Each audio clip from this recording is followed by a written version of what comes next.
Quando a gente vai pensar sobre os horizontes ideológicos da cultura jurídica brasileira, né, a gente vai mais uma vez rememorar um fato que nós vemos, né, que a gente vem tentando trazer para vocês desde a primeira aula. O direito não é neutro, o direito não é divino, né, nós não vivemos mais nessa compreensão. O direito ele é produto e reflexo da vida social.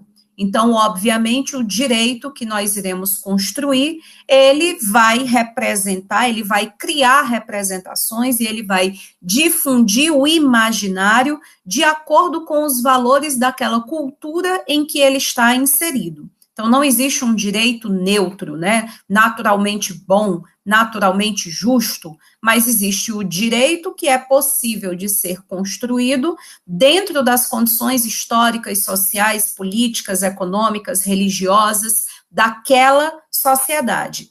Então, se o direito ele é ideológico, significa que existem valores que sustentam esse direito e existem estruturas de poder nessa definição de quais valores serão esses, né?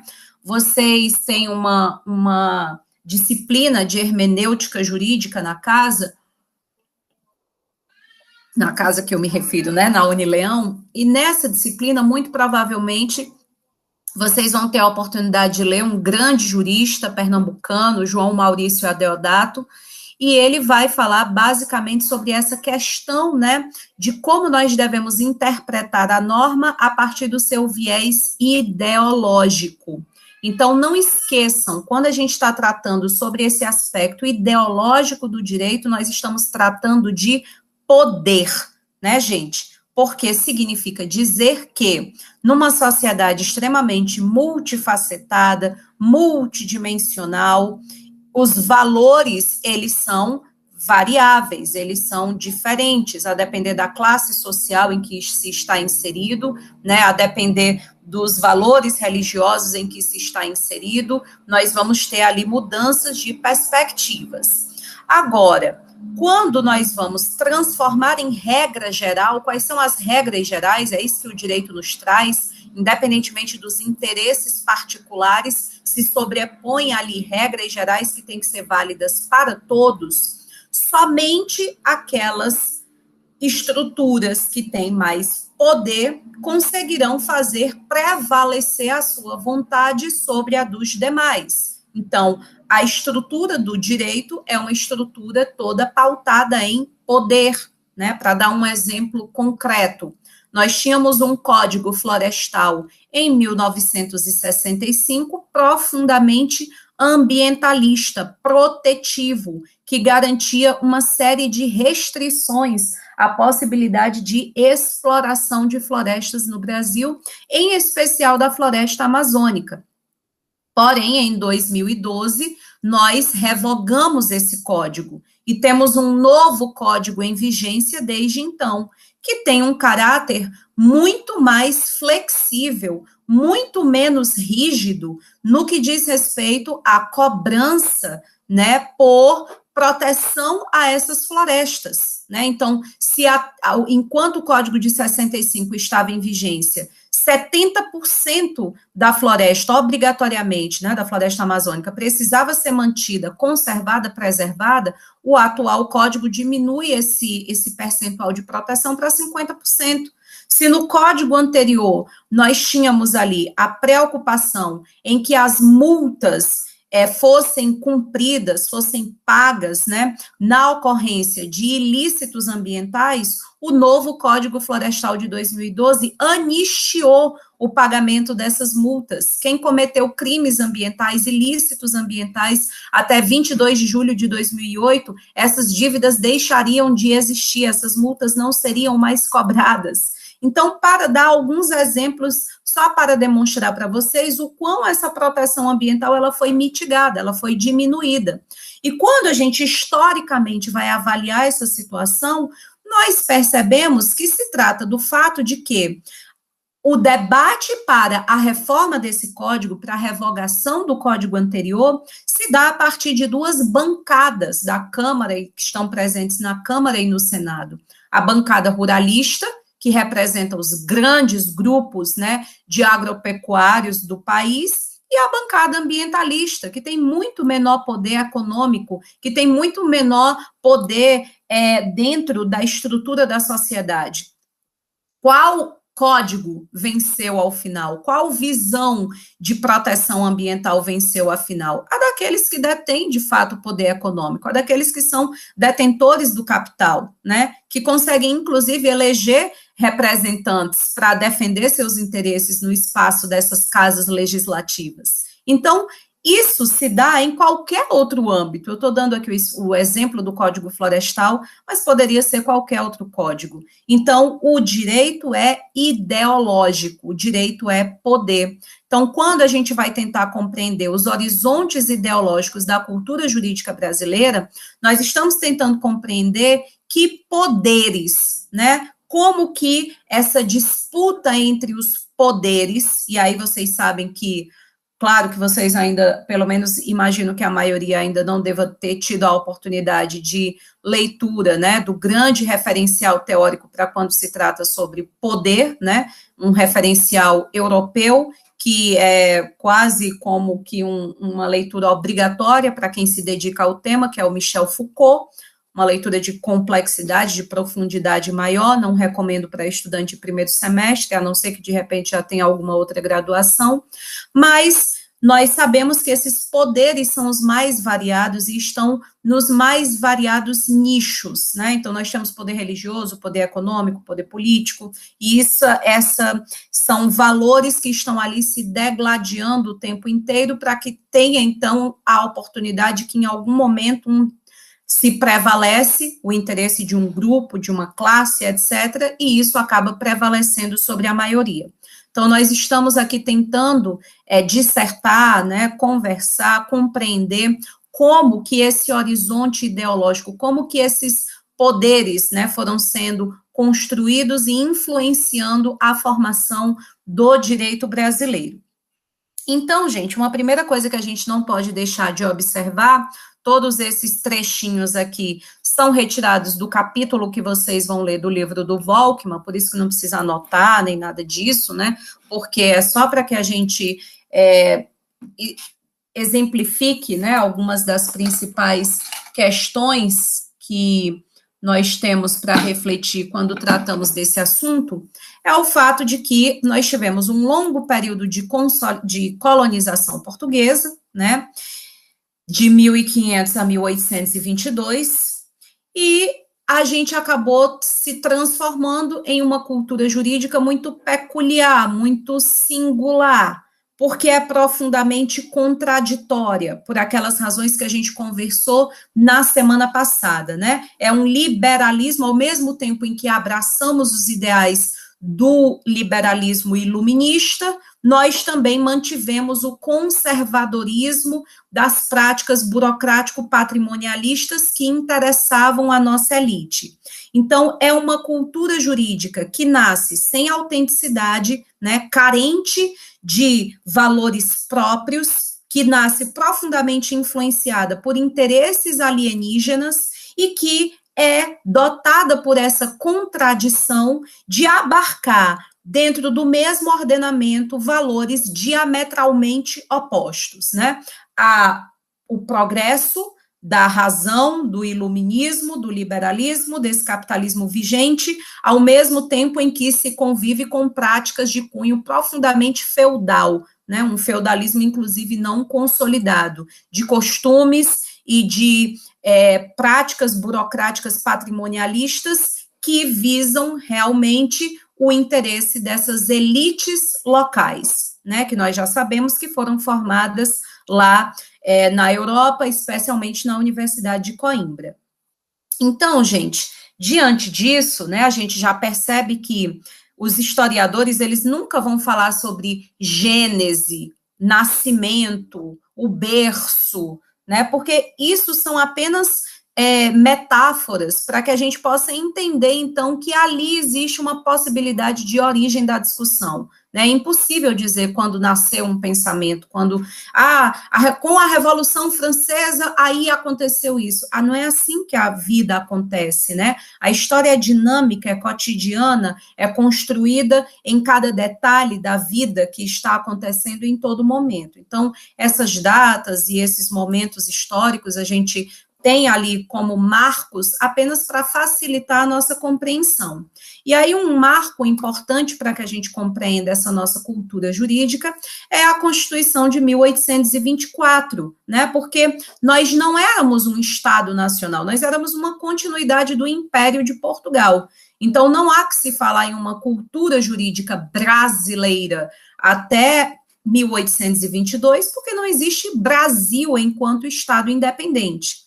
E quando nós temos esse Estado independente, nós só vamos poder falar realmente sobre a consolidação, né, digamos assim, dessa cultura a partir da Constituição de 1824, porque, como vocês vão estudar no semestre que vem, eu espero que vocês levem essa bagagem, né, que quando o professor Pablo, professor de Constitucional, conversar com vocês sobre a história das constituições, vocês digam, né, que de fato compreendem, entendem, sabem o que é uma Constituição, né? A Constituição é a carta política de um país, ou seja, política é escolha, né? Política é debate. Então, quando eu tenho ali uma Constituição, eu estou demonstrando que esses são os valores que foram eleitos como sendo as diretrizes básicas para o funcionamento desse Estado soberano independente. Então, nossa primeira Constituição de 1824, e não necessariamente, né, só para, enfim, deixar muito claro para evitar alguma confusão, não necessariamente quem vai fazer essa escolha são representantes do povo, ou a maioria da população, ou não, né? Essa escolha vai ser feita por quem detém poder. Então, talvez seja o rei, os seus representantes, enfim, né? Só para que fique claro que acontece uma escolha com relação aos valores. Por exemplo, em 1824, nós escolhemos uma forma de governo. Não foi a republicana, foi a monárquica, né? Em 1824, nessa Constituição, nós escolhemos os princípios básicos que regeriam o país. Está lá no artigo 5º. Então, é uma carta de intenções, uma Constituição, né, sobre o tipo de Estado que nós desejamos formar, que nós desejamos viver. E aí, esse nós são justamente os sujeitos que detêm o poder político para realizar esta escolha. E aí, a Constituição de 1824, como a primeira do país, né, a primeira, ela garante, portanto, a nossa independência, a nossa soberania. Um país que não tem uma carta política que define de forma muito objetiva, de forma muito clara, qual é a forma de governo, qual é o tipo de Estado, quais são os princípios fundamentais básicos, ele não tem esse caráter de independência, de soberania, porque lhe falta o aparato político para isso. Então, a Constituição de 1824 é importantíssima nesse sentido. Não foi uma Constituição promulgada, foi outorgada, ou seja, foi imposta pelo imperador, e de forma muito clara nós observamos que o que está consagrado nesse texto são os interesses dos grandes proprietários de terra, dos senhores de engenho, dos latifundiários, que não passaram por um processo de revolução burguesa como aconteceu na Europa, né? Na Europa, no geral, com exceção de Portugal, nós vemos que o movimento iluminista ele foi revolucionário, porque nós tínhamos ali sociedades monárquicas, né, estamentais, e a burguesia, a partir desse aparato filosófico do iluminismo, inicia um movimento revolucionário, né? Nós vamos ter guerra, nós vamos ter derramamento de sangue, nós vamos ter tomada de poder para que essa burguesia ascenda, né, e assuma, então, esses postos de dirigentes da nação. Isso não acontece no Brasil, né? Esses grandes latifundiários, esses senhores de terra, num sentido de continuidade, né, dos privilégios que já gozavam desde o período colonial, vão ter agora com a independência apenas a oportunidade de consolidar dentro desse texto constitucional os privilégios, né, as garantias que já lhe eram conferidas desde o período colonial, né, por isso que nós não somos um país de tradição revolucionária. Fala-se muito, né, sobre o fato do brasileiro ser manso, cordial, gentil, né, como se fossem características boas, né, quando, na verdade, nos parece uma característica perigosa, né, na medida em que se revela aí um povo que foi tão profundamente submisso, tão profundamente subalternizado, que não reconhece o potencial que tem para lutar contra as estruturas que lhe oprimem e promover mudanças, né?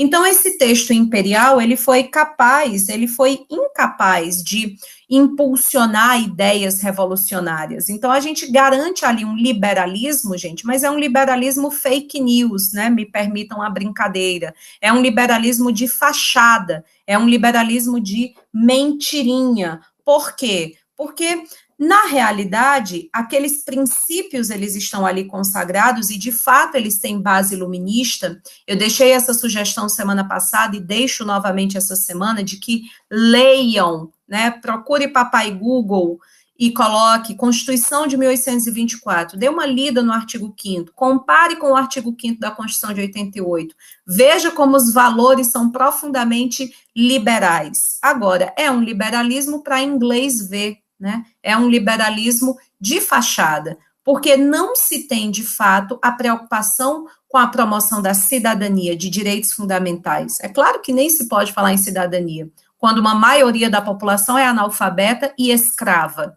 Então, são direitos que estão ali resguardados para uma minoria cidadã. Quem serão os cidadãos? Quem estará apto ao exercício de direitos e ao cumprimento de deveres? Apenas aquela elite intelectual pensante, que é uma minoria, que, como diz o José Murilo de Carvalho, é uma ilha de letrados em meio a um mar de analfabetos e de escravos. Então, para quem tem tempo, eu acho que o livro não está aqui perto de mim, eu usei ontem no meu grupo de estudos, mas eu acho que eu deixei a recomendação para vocês na semana passada. Quem tiver tempo e interesse, né, de compreender por que é tão frágil a nossa democracia, a nossa cidadania, não deixe de ler José Murilo de Carvalho, né, a construção da cidadania ao longo caminho. É uma ótima leitura sobre isso. Pois muito bem. Nós vamos seguir, então, durante todo o período imperial, dentro de um arcabouço jurídico que vai sendo criado, né, a gente vai substituindo aos poucos as ordenações portuguesas por normativos nacionais, normativos próprios, que, ressalte-se, mais uma vez, vão estar ancorados no direito europeu, especialmente o português, do que nos valores da nossa cultura local, porque esses sujeitos que elaboram essas normas são formados a partir do iluminismo português, em especial, mas se não o português, de algum iluminismo de país europeu, então, de forma muito dissociada das características do nosso país. E quando a gente inicia, então, uma nova fase, né, que é a da República, lá em 1889, nós não vamos ter uma grande mudança com relação a essa cultura jurídica, a forma como esse direito ele é construído no país, porque continua-se sendo a forma tradicional, digamos assim, de como se faz direito no Brasil desde a colônia, a partir dos interesses das elites, dessa minoria que detém o poder econômico. Então, a velha república, ela corporifica esses interesses do setor agrário exportador, vai romper com as práticas do feudalismo, né, claro, extingue-se a monarquia, a gente vai revogar essa Constituição de 1824, que trazia um poder moderador, e nessa primeira república, nós vamos ali novamente ver, na verdade, apenas uma troca de eixo, né, dessa elite. Então, as províncias do norte já vinham realmente cada vez em maior declínio, as que na colônia detiveram o maior desse, né, a maior concentração desse poder econômico, e a gente vai passar agora para as oligarquias cafeeiras das províncias do sul, que agora com a república passa a ser chamado de sudeste, né? Então é uma república no papel, né? Porque essa participação popular, ela não acontece nem no movimento que vai dar fim à monarquia. Nós não tivemos uma revolução, não foi uma revolução popular, foi um movimento militar, muitos historiadores chamam de golpe, inclusive, né, sobre essa monarquia, e mais uma vez a partir de um pequeno grupo, de uma pequena classe dirigente. E aí, obviamente, muda-se o governo, muda-se a forma de governo, muda-se, obviamente, nós precisamos de uma nova carta política, nós precisamos de uma nova constituição, que nos traga ali quais são os horizontes, quais são os valores, quais são as diretrizes que o Brasil irá seguir. E aí esse texto, nossa primeira Constituição republicana, é a de 1891.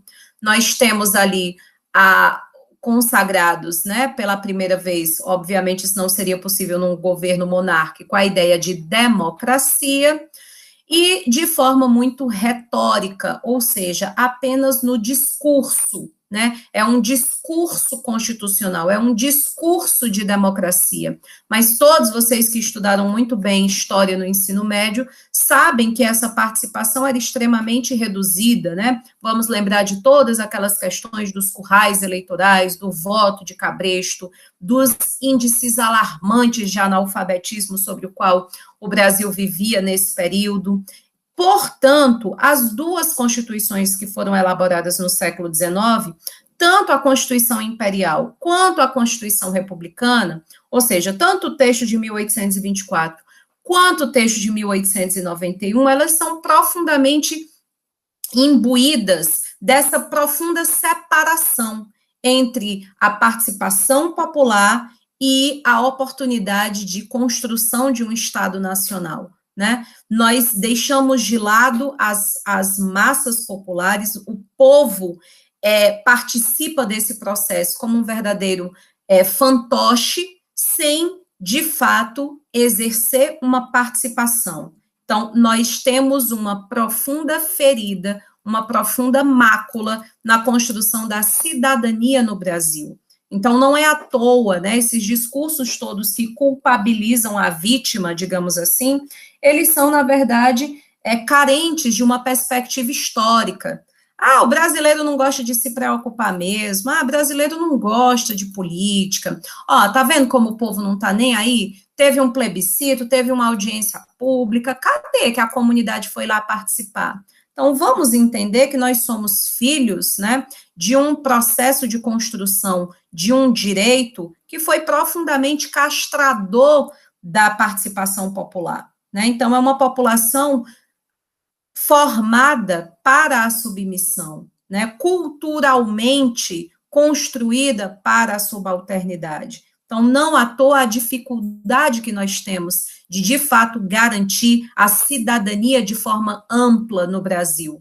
É por isso que tantos sujeitos brasileiros não gozam de cidadania, né? Nós, minimamente, podemos nos considerar cidadãos no exercício de direitos, na garantia de direitos e no cumprimento de deveres. Mas quantos sujeitos em situação de fragilidade, sem teto, né, sem comida, sem emprego diariamente, não são completamente despojados da característica de cidadão.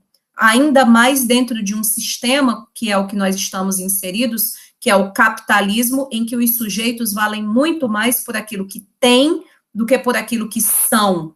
Então, o conceito de cidadania ainda fica mais fragilizado dentro de um capitalismo de um país que tem profundos problemas de desenvolvimento econômico, na medida em que, quanto menos se possui, menos importância se dá para o sujeito. Então, essas constituições, elas acabaram materializando aí consensualidades, né, de que uma elite dominante governa, dirige, e a partir de procedimentos que oscilam, né, entre o moderno, que vai ser trazido pelo liberalismo, e o conservador dessas práticas burocráticas patrimonialistas, né? Por isso que até hoje é um verdadeiro pecado mortal falar em reforma agrária num país de base patrimonialista, num país em que foram os grandes latifundiários que constituíram as nossas principais e primeiras normas jurídicas. É um verdadeiro pecado falar em reforma urbana em um país cujas cidades são completamente organizadas a partir dos interesses do capital, né? Então, essa é uma enorme distância que é uma realidade até hoje, gente, na nossa legislação. Vocês vão se sentir, provavelmente, um pouco frustrados e frustradas na medida em que vocês forem avançando no estudo do direito, aí nos próximos semestres, em que vocês vão estudar a legislação propriamente dita, estudar os códigos, estudar as jurisprudências, né?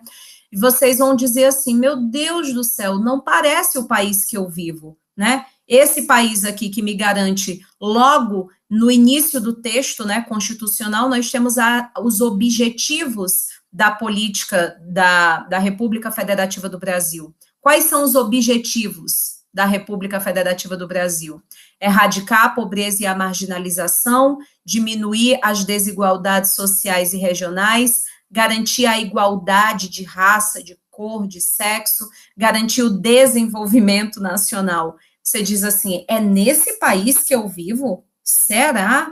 Você pega um artigo 225 desse mesmo texto constitucional e você observa que você tem direito a um meio ambiente ecologicamente equilibrado, bem de uso comum do povo, que vai estar preservado para as atuais e para as futuras gerações. Espera aí. É esse meio ambiente em que eu estou inserido? É desse país aqui que eu vivo? Será? Nesse mesmo texto constitucional atual, né, o artigo 6º, garantindo um salário mínimo para capaz de fazer com que o trabalhador sustente a si mesmo e a sua família, garantindo vestuário, lazer, alimentação, previdência. Você diz, que salário mínimo é esse? É esse que está em vigência? Então, que país é esse? É o país que, historicamente, ideologicamente, construiu a sua cultura de forma que os códigos, as legislações, as normas, elas trazem um Brasil legal, que é completamente diferente do Brasil real. É uma abissal, ou seja, existe um abismo separando essas duas realidades. Nós temos um regime constitucional ostensivo e um regime constitucional concreto, fruto desta cultura, né, resultado desse percurso histórico, em que a elite assegurava nos textos normativos aqueles valores para garantir que o Brasil internacionalmente esteja na altura dos países modernos, né, do progresso, do liberalismo, mas que na prática nós mantemos aqui as práticas patrimonialistas burocráticas para a garantia dos nossos interesses particulares.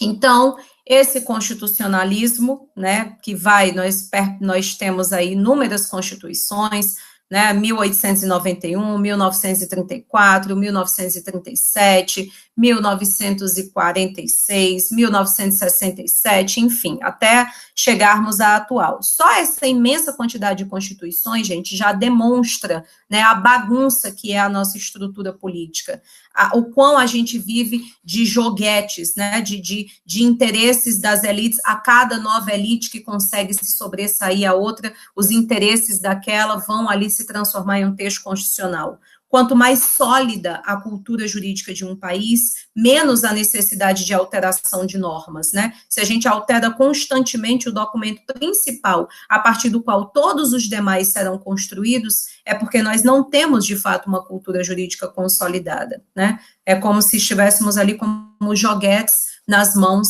desses grandes interesses do capital. Nesse sentido, isso aqui, né, basicamente o que a gente vem colocando, uma retórica de legalidade individualista, formalista e programática, e a Constituição de 88 minimamente consegue romper com essa tradição, né, a partir do momento em que foi uma Constituição que gozou pela primeira vez, de uma intensa participação popular, né, com o fim da ditadura militar, as pessoas se sentiam muito motivadas depois de toda aquela movimentação das diretas já, depois de todo aquele cenário, né, de exigência por participação. Tem um documentário muito bom, eu vou deixar para vocês a indicação, e aí, se você ainda é daquele que vai me dizer, vale nota, eu tenho que assistir, você tá, né, coitadinho de ti, lamento bastante, né, o direito tem um mercado cada vez mais exigente, então a gente não faz as coisas, a gente não assiste coisas para ganhar pontinho, para fazer provinha, mas é para o nosso aprofundamento, porque nós vamos precisar de uma bagagem muito bem consolidada, né, para ter sucesso dentro desse mercado. E aí eu vou deixar lá para vocês a indicação de um documentário sobre a construção da Constituição Federal de 88, para que vocês entendam, né, como a gente viveu ali uma ruptura dentro dessa tradição, dentro do que foram as constituições anteriores. Nós tivemos, de fato, ali uma mínima participação popular, que, embora pequena, já é muito maior do que se havia acontecido anteriormente no país. Infelizmente, esta Constituição, chamada de Constituição Cidadã, justamente porque nos traz a garantia de inúmeros, né, direitos sociais, inúmeras formas de participação popular, o mandado de segurança, o mandado de injunção, a ação popular, né, o Ministério Público como um guardião dos interesses dos indígenas, das crianças, dos sujeitos em situação de fragilidade. Então, apesar disso, né, nós temos uma dificuldade muito grande de implementar essas garantias constitucionalmente asseguradas pela descontinuidade de políticas públicas que seriam necessárias para que essa lei saísse do papel. E todo esse contexto histórico também, que a gente estudou até o momento, né, demonstram também uma cultura que é muito frágil no que diz respeito a essa garantia de real cidadania. Então, é isso, pessoal. O Antônio Carlos Volckmann, ele é profundamente contrariado por um autor chamado Gessé Souza, o qual recomendo bastante a leitura. Eu acho que quanto mais perspectivas a gente estuda, melhor. Mas, professora, se o outro autor traz uma visão diametralmente oposta a essa, por que a gente está estudando o Volckmann? Então, é estratégico, porque a literatura do Volckmann, que é a que vai estar no Venâncio Filho, na Lilian Schwartz, na Carlota Boto, eles são majoritários, então, se por acaso vocês forem fazer um concurso para juiz, para promotor, que muitas vezes cobra, né, alguns elementos de história do direito, é essa visão, provavelmente, que vocês serão cobrados. A visão do Gessé, ela não é ainda majoritária. Então, eu vou deixar aqui como recomendação de leitura complementar, para quem gosta de história, para quem gosta do assunto. Inclusive, um dos livros que ele mais traz, assim, né, essas questões sobre o que a gente está conversando agora, é um livro muito recente que se chama A Elite do Atraso, da Escravidão ao Bolsonaro. É bem interessante, tá bom? É isso, pessoal. Então, até a semana que vem, façam a resenha, tá bom? Se tiverem alguma dúvida, vocês falam comigo. Fiquem com Deus, se cuidem e até a próxima.